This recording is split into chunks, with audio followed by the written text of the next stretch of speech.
Let me tell you something that most people don't want to hear. Just because someone hurt you doesn't mean they deserve your reaction. You don't owe anyone a performance of your pain. You don't owe anyone your tears, your rage, or your breakdown. Because the moment you react, you give them power. And darling, your power is too expensive to be spent on people who can't afford your worth. Your reaction is their fuel. And the moment you respond with emotion, anger, sadness, jealousy, rage, they know they've struck something deep in you. You may think you're defending your dignity. You may think you're setting the record straight. But what your dissimilarity is currently offending. It takes all kind of skill to punch a dense ball. And there are many, you could say 100, thousands of physical reactions that don't ever get old. Actually doing is giving them confirmation that they still matter, that they still have power over your emotions. And baby, that's the last thing you ever want to give someone who came only to hurt you. Imagine this. You're walking into your office. You're dressed sharply, confident, poised. And then out of nowhere, a coworker throws a snide remark. "Oh, you're finally on time today." That's new. Now, you have two choices. Snap back, roll your eyes, let your heart race and your mood change. Or smile, say nothing, walk past like you didn't even hear it. Because in that moment, the most painful punishment you can give someone who's trying to rile you up is indifference, silence. You are not here to give everyone access to your energy. Reserve it, protect it, value it. Because not everyone deserves the fire that lives in you. When you react, they feed. They feed off your pain, your confusion, your need to explain yourself. They enjoy that you're burning inside while they sip satisfaction. You think you're proving your strength by clapping back, by showing them they can't mess with you. But real strength is when you don't even look their way. When they throw a storm and you remain the calm. That's terrifying to people because most expect you to break, most want you to break. But when you don't, they start to crumble.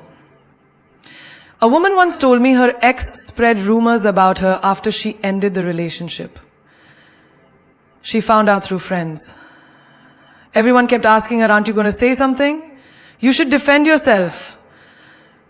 But she didn't. Not a word. Not a whisper. You know what she did?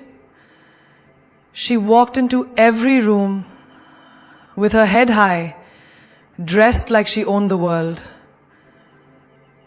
building her life, glowing. Months later, that same man came back, confessing how empty he felt without her. Not because she argued, not because she reacted, but because her silence screamed, "You're no longer relevant." And that's a language the ego cannot stand. People who want to hurt you aren't always loud. Sometimes they come as passive-aggressive friends, gossiping behind your back. Sometimes they're relatives who constantly compare you. Sometimes they're lovers who withdraw just to test you. And every time you run to confront, to argue, to justify, you hand over a piece of your peace. You lose a little bit of yourself in a war that was never worth fighting.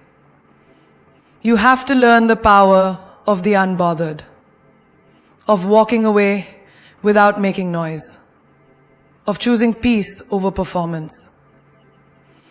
And I get it, it's not easy, especially when you're used to defending yourself, when your pride kicks in, when you want to scream, "I'm not who you think I am." But remember this, those who know your worth don't need explanations.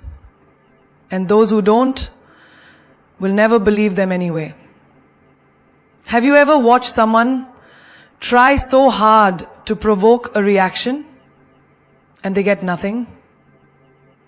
It's frustrating, isn't it? Now flip that. Be that person. Be the calm storm. Be the person who doesn't react. Because you already know who you are. Because your silence is the answer that echoes the loudest. The real flex isn't saying something clever. It's not delivering a mic drop comeback. The real flex is when you keep it moving, like their words never touched you. Because once you stop dancing to the tune of people who try to play you, the music ends for you. And if it doesn't, you can also say that to them. It's just a mere mind game. The problem is, when you say your piece never gets any better.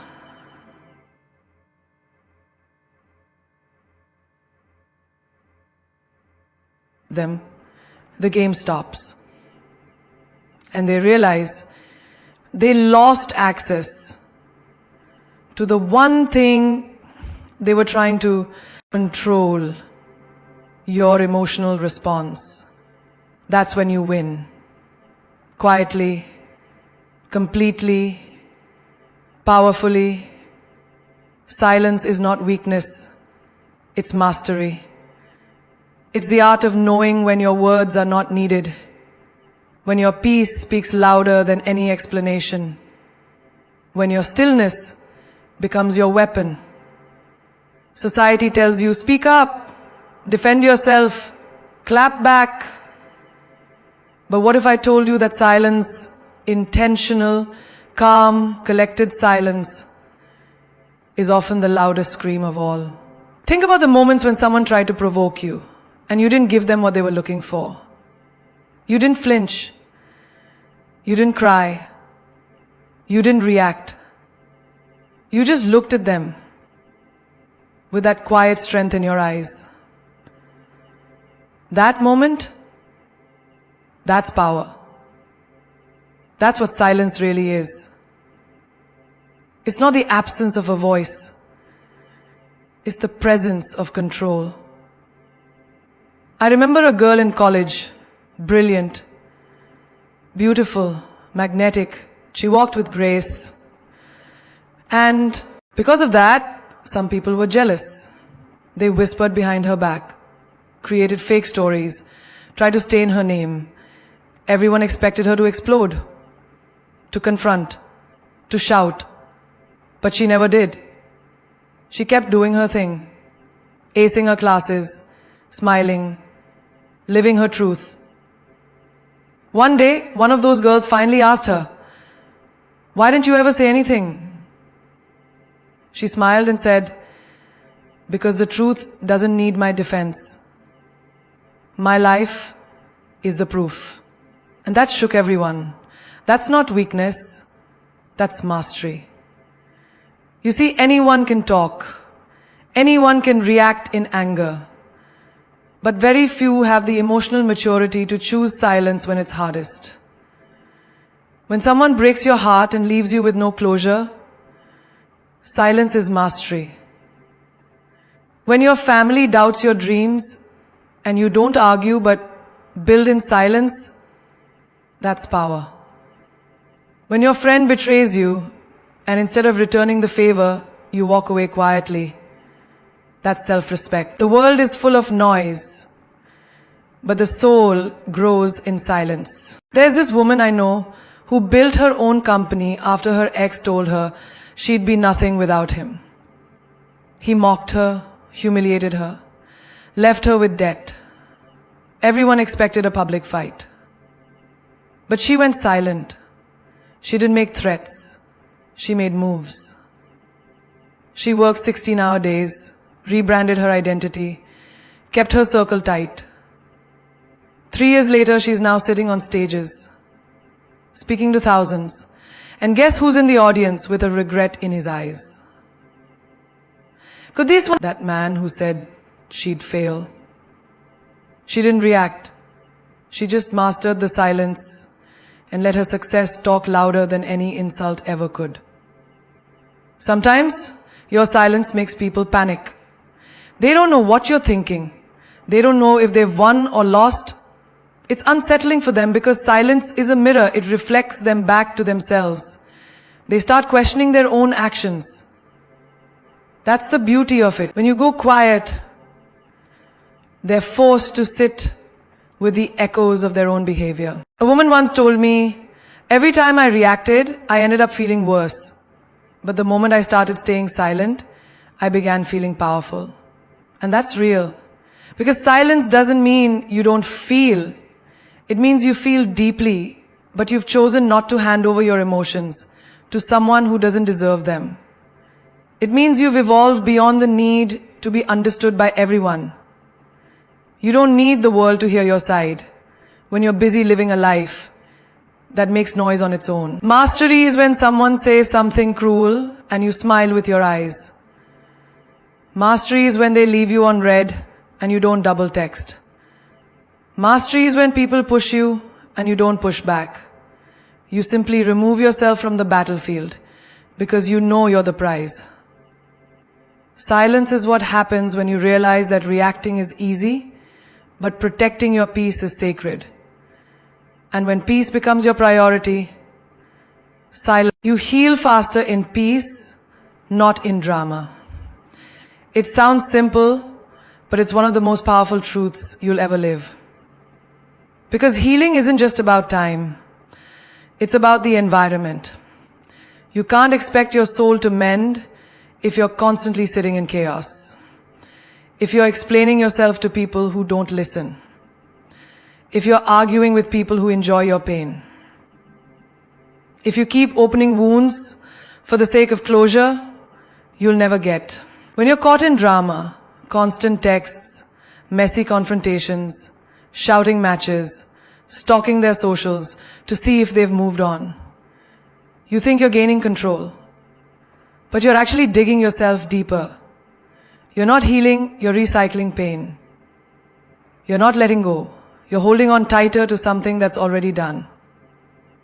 The truth is, peace may feel boring at first, but it's where you finally breathe. It's where your heart stops racing. It's where the real you comes back. I knew a woman who was cheated on by the man she loved for 5 years. When she found out, he denied it, blamed her, gaslighted her. Everyone told her to expose him, confront the other girl, put it all on social media, but instead, she packed her bags, blocked his number, and left in silence. She moved cities, started journaling, prayed, meditated, didn't even check his socials once.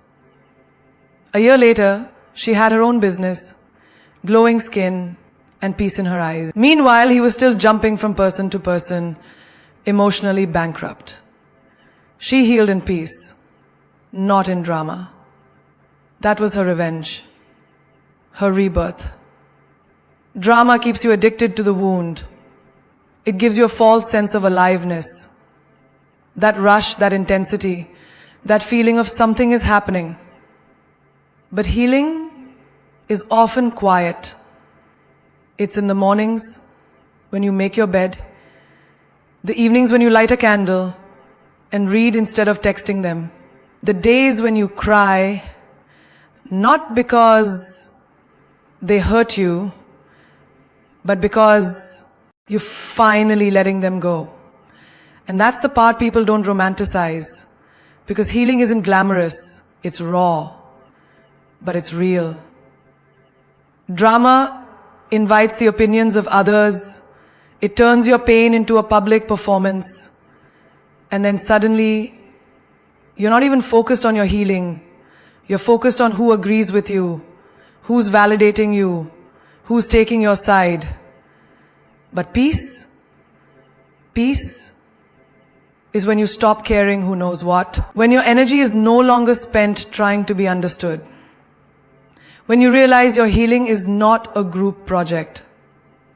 You don't need an audience to outgrow the people who broke you. One man told me, I used to think that getting back at her would help me move on. So I kept texting, posting things she'd see, flirting with her friends just to make her jealous, and I was exhausted. I wasn't moving forward. I was stuck in a loop. He paused. Then, one day, I went silent. I deleted her number. I stopped talking about her. I started going to the gym. Picked up boxing, and within 3 months, I felt like I was someone new. That's peace. That's where healing lives, in the absence of noise, not in the echoes of war. Healing in peace also means you're not rushing. You're not demanding yourself to get over it overnight. You're giving your heart space to feel, to break, and to rebuild. And no one's pulling you back into the mess. No one's questioning your growth. You're not defending why you left. You're not explaining your boundaries. You're just rising. Quietly, steadily, beautifully. Peace is the clean air your spirit needs after breathing in toxic energy. It's the soft bed your heart needs after sleeping on nails. It's the mirror that finally reflects the parts of you that drama made you forget. And when you heal in peace, you don't just move on. Your trauma made you forget. And when you heal in peace, you don't just move on. You evolve. You become someone who doesn't just survive the pain, but transforms because of it. Because peace doesn't just heal the wound, it teaches you never to go back to the place that broke you. Let karma be your spokesperson. Because sometimes the best revenge is no revenge, no reaction, just resilience. You don't have to chase closure. You don't have to correct the lies. You don't need to prove your worth to people who already chose to misunderstand you. The universe is a witness. Life has a perfect memory. And every seed that's planted, good or bad, grows when it's time. That's karma. Silent, patient, powerful. You don't have to clap back when someone disrespects you. You don't have to explain yourself when someone tries to ruin your name. You don't have to scream, look what they did to me. Let karma handle it. Because when you start pouring your energy into revenge, you start becoming like the people who hurt you. You start availing someone who called you an ass. You start becoming like the people who hurt you. You start constantly thinking about the people who hurt you. You start becoming like the people who hurt you. You start becoming like the people who hurt you. You start becoming like the people who hurt you. You start becoming like the people who hurt you. You start becoming like the people who hurt you. But when you rise in silence and let karma speak for you, that's when you become untouchable. I once met a woman who was betrayed by her business partner. They were like sisters, shared dreams, shared income, shared struggles. But jealousy crept in. The partner stole clients, redirected funds, and spread rumors that nearly ruined the woman's reputation. Everyone told her to sue, expose, retaliate. But she didn't. She said, I'll let God and karma do the talking. She focused on rebuilding, on healing. 2 years later, she was invited to speak on a global stage while the ex-partner filed for bankruptcy. That's karma. No need to shout. The truth always finds its way back. Think about it. The people who hurt you don't expect silence. They expect a show. They want drama. They want your reaction, your anger, your meltdown. Because when you react, they feel powerful. But when you go quiet and level up, you rob them of their control. You stop being the victim and become the storm. And karma? Karma delivers that poetic justice you couldn't have written better yourself. I knew a guy in college whose girlfriend cheated on him with his best friend. Brutal, right? Everyone waited for him to lose it, to fight, to make a scene, but instead he vanished from their lives without a single word. 4 years later, he was running a tech company, flying first class and thriving. Meanwhile, they were still stuck in the same toxic patterns. Someone asked him, "How did you get over it so easily?" And he smiled, "I didn't waste time trying to ruin them. I invested time trying to rebuild me." And karma did the rest. See, karma has no deadline, but it always delivers. It might not come when you expect it, but it always comes when it's deserved. When someone breaks your heart, lies on your name, don't curse them, just walk away with grace and let karma take notes. Because the same people who left you in the dark will one day look for your light and realize you became the sun. Let karma be your voice when you've been silenced. Let it be your shield when you're attacked. Let it be your justice when the world is unfair. Because you don't need to seek revenge on people who are already cursed by their character. Let them live with their choices. Let them walk in the echo of what they did to you. You rise. You shine. You move in silence and let the success speak volumes. There's power in restraint. Power in walking away.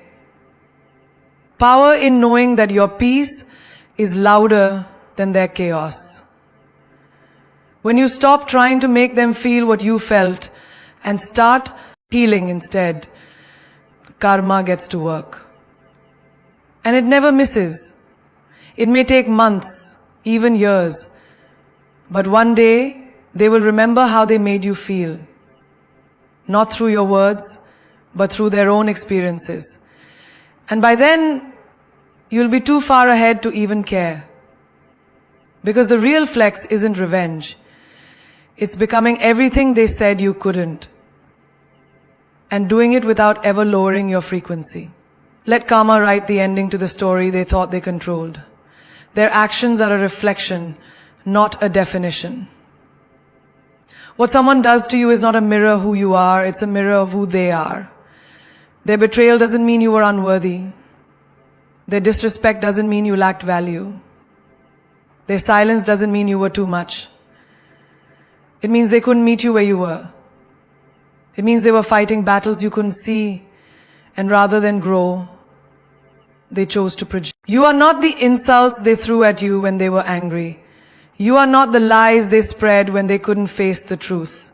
You are not the cold shoulder, the ghosting, the cheating, or the manipulation.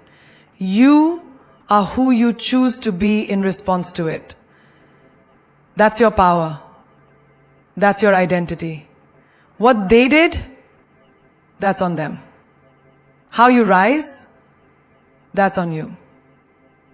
There was a woman who gave her all to a man who constantly made her feel small. She cooked, supported his dreams, loved him through his storms. Yet he called her too emotional, too sensitive, too clingy. He blamed her for everything. One day she realized his cruelty wasn't about her. It was about his fear of intimacy, his wounds from childhood, his fear of being seen. She stopped internalizing his pain and started healing her own. She finally understood.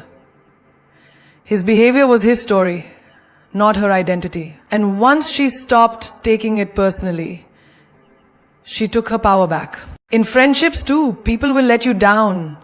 They'll use you, envy you, compete with you, when all you wanted was to grow together. A girl once told me how her best friend suddenly cut her off the moment she started succeeding. At first she questioned herself. Was I bragging? Was I insensitive? Did I do something wrong? But the truth was, her growth made the friend confront their own stagnancy. It wasn't about her at all. Their withdrawal was a reflection of their insecurity, not her arrogance. The moment you stop taking someone's actions as a definition of your worth, you become emotionally untouchable. Someone walking away from you isn't proof that you're unlovable. It's proof they weren't capable of loving you in the way you needed. A person talking behind your back doesn't mean you're fake. It means they lack the courage to confront their feelings. The concept is this. When someone says the words boss ticket, it means they like you. The word boss doesn't fit with your name. It means you are worth so much more than a boss. It means they like you. The word boss doesn't fit with your name. It means you are worth so much more than a boss. It means the life they live. A partner cheating on you doesn't make you not enough. It reveals their lack of self-control and self-respect. You are not defined by how people mishandle you. You are defined by how you rise after they do. This shift in thinking is transformational. It breaks the chains of self-doubt. It stops the loop of replaying their words in your mind.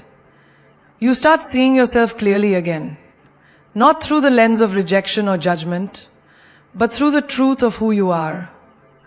When someone says, "You're too loud," maybe they just fear being heard. When someone calls you too much, maybe they haven't learned how to hold depth. When someone says, "You'll never be enough," maybe they haven't even begun to meet themselves. Let people show you who they are, but never let them tell you who you are. There's a difference. And if you don't understand that difference, you'll spend your life adjusting yourself for people who are only projecting their pain. Your job isn't to fix their reflection, it's to protect your definition. Because your light is not dim just because they chose to wear blindfolds. Your love is not less just because they couldn't receive it. You are not what they did to you. You are what you do next. You are not their abandonment. You are your resilience. You are not their insult. You are your inner voice that whispers, "I still choose to grow." That whisper, that's the real you. And the more you listen to it, the less noise their actions will ever make. Level up, don't clap back. Because nothing hits harder than your silence paired with success. You see, anyone can react. Anyone can throw words, fire off a text, post a cryptic message, or scream their pain in a room full of people. But it takes a